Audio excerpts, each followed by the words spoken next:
umwana mwana we naramubohonye ndamutangarira yarandehebye ndamwunamira asekeye ndamuterura ndamudabagiza umwana n'umutware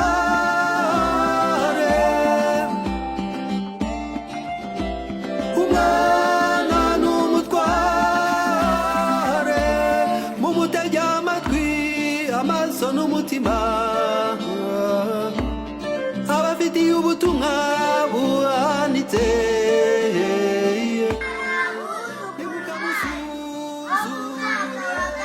ngo mumushaburire mumusekere ahora asusurutse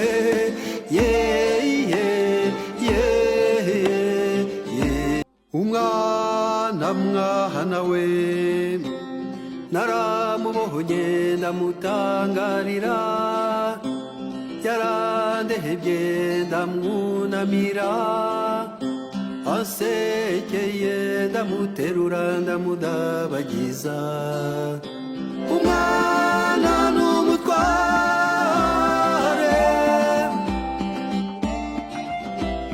umwana n'umutware mumutege amatwi amaso n'umutima abafitiye ubutumwa buhanitse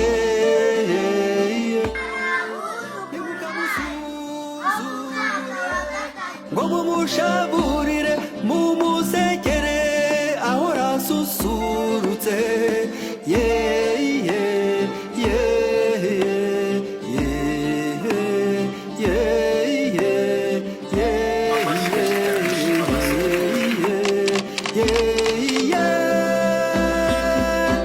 umwana n'umutware Sogoku, Nyogoku, we miss you Kesh.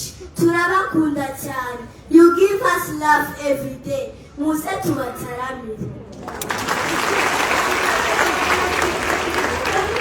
umwana n'umutware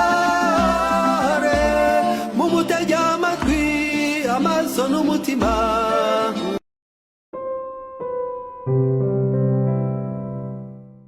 ese wari uzi ko n'abayobozi bakomeye cyane ku rwego rw'igihugu nka perezida wa repubulika iyo bigeze ku muryango wabo by'umwihariko ku buzukuru babo bashyira inshingano zose z'akazi ku ruhande bakaba ba sogokuru na ba nyogokuru basanzwe buzuye urugwiro n'urukundo rwa kibyeyi uyu munsi twabateguriye inkuru nziza cyane inkuru isusurutsa imitima kandi yerekana agaciro k'umuco wacu w'u Rwanda kuva mu bana bato cyane bari mu mashuri y'incuke ni inkuru idusigiye isomo rikomeye ryo gukunda umuryango niba wifuza kumenya byinshi kuri ibi birori byabereye mu kigo cya Green Hills Academy kandi subscribe ukane na like maze twinjirane muri inkuru yacu. Reka twinjire mu mizi y'iyi nkuru nk'uko tubikesha urubuga X ni ku biro by'umukuru w'igihugu kuri konti yawe ya Village Urugwiro aho batangaje ubutumwa bukora ku mutima wundi muntu wese uhagacira umuryango.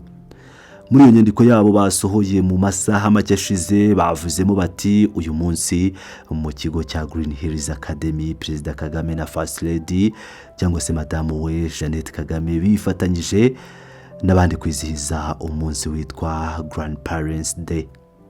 Muri ibirori bishimije cyane n'imbyino gakondo z'u Rwanda zagaragajwe n'abana biga mu mwaka wa gatatu w'amashuri y'incuke. Iri tangazo rikomeza rivuga ko uyu munsi wahaye basogokuru n'abanyogokuru bose baraho amahirwe atazibagirana yo kwizihiza umuco nyarwanda bari kumwe n'abuzukuru babo mu byishimo byinshi cyane. Reka dufate umwanya dusesengure byimbitse iby'iyi nkuru n'impamvu ari ikintu kinini cyane mu muryango nyarwanda. Mbere na mbere kwizihiza Grandparents Day mu kigo cy'amashuri si ibintu bisanzwe bipfa kubaho ahariho hose. Akenshi usanga amashuri ategura iminsi y'ababyeyi isanzwe igamije kureba amanota y'abana gusa cyangwa kureba imyitwarire yabo, ariko guha umwanya wihariye basogokuru n'abanyogokuru ni igikorwa kigaragaza guha agaciro imizi y'umuryango wacu. umuco wacu wa kinyarwanda, sogokuru ndetse na nyogokuru ni inkingi za mwamba, nibo mutima w'umuryango, nibo basaza b'inararibonye babitse amateka y'igihugu cyacu, kandi nibo baha abuzukuru babo urukundo rukomeye cyane, urukundo rw'indani rwuzuyemo impanuro zitaboneka mu bitabo byo ku ishuri. Kubona ikigo nka Green Hills Academy gishyiraho umwanya wihariye nk'uyu bitwibutsa ko abakuru bacu bafite uruhare rukomeye mu burere bw'abana bacu buri munsi.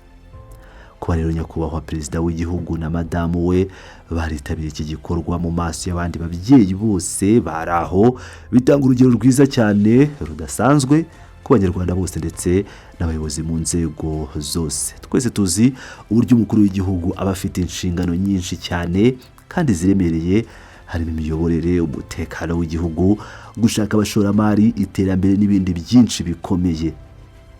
Ariko kubona afata umwanya we w'agaciro akajya gusanga abuzukuru be ku ishuri, kwishimana nabo, byerekana rwose ko umuryango uri ku mwanya wa mbere. Ibi bitanga isomo rikomeye ko nubwo waba ufite inshingano zingana gute, waba ukora mu biro bikomeye cyangwa ufite business nyinshi, ntugomba kwibagirwa inshingano zawe mu kwita ku bakiri bato no kubereka ko ubashyigikiye.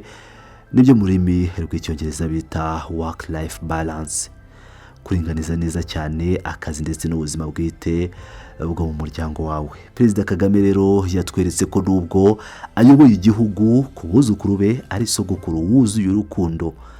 Ni ibintu n'ubundi adakunze guhisha, akunze gutangariza abanyarwanda. Ikindi gice gishimishije cyane cyavuzwe muri iyi nkuru yo kuri X, ukubona abana bato biga mu mwaka wa 3 w'amashuri y'incuke aribo basurukije abitabiriye uyu muhango. Reka mbabwire, abana bari muri iki kigero akenshi baba bafite imyaka 5 kugeza kuri 6 gusa. Tekereza nawe ukuntu biba bishimishije kubona abana bangana gutya bambaye imyenda igaragaza umuco gakondo w'u Rwanda, kubona akana gato gashayaya gakata umushayayo w'abakobwa cyangwa agahungu gato gahamiriza kandi kakivuga nk'intore nziza mu mikenyero y'igihugu cyacu. Ni ibintu by'igikundiro bikora ku mutima. Gutoza abana imbyino gakondo ku myaka nk'iyi bakiri bato cyane n'ishoramari rikomeye leta n'amashuri biba bikoze ku hazaza h'igihugu. Nk'uko abanyarwanda baca umugani ngo igiti kigororwa kikiri gito, iyo abana batojwe gukunda umuco wabo hakiri kare cyane, byanze bikunze bakura bakunda igihugu cyabo kandi basobanukiwe neza n'indangagaciro zikigize. Kugira ngo twumve uburemere bw'iki gikorwa bwimbitse, reka dusubire inyuma gato mu mateka y'uburezi bwacu hano mu Rwanda. Mu bihe byashize wasangaga amashuri menshi cyane amashuri yigenga akomeye yibanda ku masomo y'amahanga, bigishaga cyane Icyongereza, imibare n'andi masomo y'ubumenyi buhanitse. Ubwo turavuga za siyanse, umuco nyarwanda ugasigara inyuma cyangwa ntuhabwe agaciro gakomeye kuko wasaga naho ufatwa nk'ibintu bidafite akamaro mu iterambere. Ariko iyi nkuru ibereye muri Green Hills Academy iratwereka impinduka nziza cyane mu Rwanda rw'ubu. Iratwereka ko uburezi bwiza burimo umuntu wuzuye ari ubuzima, ubumenyi bugezweho n'umuco mwiza gakondo, kugira ngo umwana w'umunyarwanda agire ishema ryo kuvuga aho akomoka. Iyo rero abana nk'aba berekana ubwo buhanga mu kubyina imbere y'abasogokuru babo, biba bimeze nko kubabwira bati mwihangayika basogokuru, amateka n'umuco mwaturaze turayashyigikiye kandi tuzayakomeza tutayarekura. Ibi ni ihererekanyabubasha ritangaje cyane rinyujijwe mu mbyino. Reka noneho tugaruke ku magambo meza yakoreshejwe n'urugwiro agira ati amahirwe atazibagirana yo kwizihiza umuco nyarwanda bari kumwe n'abuzukuru babo. Iri jambo amahirwe atazibagirana risobanuye byinshi cyane mu buzima bwa muntu. Nta kintu kinezeza umusaza cyangwa umukecuru w'umunyarwanda nko kubona umwuzukuru we ari mu mbyino, yiga neza kandi akura neza. Abuzukuru nibo bahindura ubuzima bwa basogokuru, bagakora bafite icyizere n'urumuri. muri iki gihe tugezemo aho ikoranabuhanga nka za telefone ndetse na za interineti byafashe umwanya munini cyane mu buzima bw'abantu. Usanga abana benshi basigaye bamarana igihe kinini cyangwa umwanya munini bareba za video kuri interinete kurusha uko baganira n'imiryango yabo ndetse n'abakuru ngo bababaze amateka, baca imigani cyangwa bavuge ibisakuzo. Ibi birori rero ni ikimenyetso cyiza n'inzogera ikangura buri wese muri twe, biri kudusaba guha agaciro imibanire nyakuri y'abantu, ihuza abantu mu byishimo bisangiwe kugira ngo urukundo rw'umuryango rudakunja cyangwa ngo ruzime. Kwizihiza umuco ntibigomba gukorerwa kuri interinete gusa, bigomba gukorerwa mu muryango imbere. Inshuti bakunzi bavandimwe ba Pilot News TV, mugeze hano mwumva iyi nkuru idasanzwe yerekana ubwiza bw'umuco wacu. Iyi nkuru nubwo yarije ari ngufi ku mbuga nkoranyambaga za leta, isobanuye byinshi kandi byagutse ku muco wacu ndetse n'imiterere y'uburezi bukwiye mu Rwanda. Perezida Kagame na Madamu Jeannette Kagame batweretse ishusho nziza cyane ya kibyeyi idusaba twese kongera kuzirikana agaciro kabo dukomokaho ndetse no guha agaciro abazadukomokaho ejo hazaza, bakamenya no gukunda umuryango, ari byo biha igihugu imbaraga zidasanzwe. Inshuti bakunzi ba Pilot News TV, niba utarakanda subscribe ikande kugira ngo ukomeze kubona amakuru yacu 5/5. Murakoze cyane rero guhitamo kubana natwe muri uyu mwanya wanyu w'agaciro. Imana ibaha umugisha mwe n'imiryango yanyu. Twongere kubonana ubutaha mu yindi nkuru yacu. Murabeho.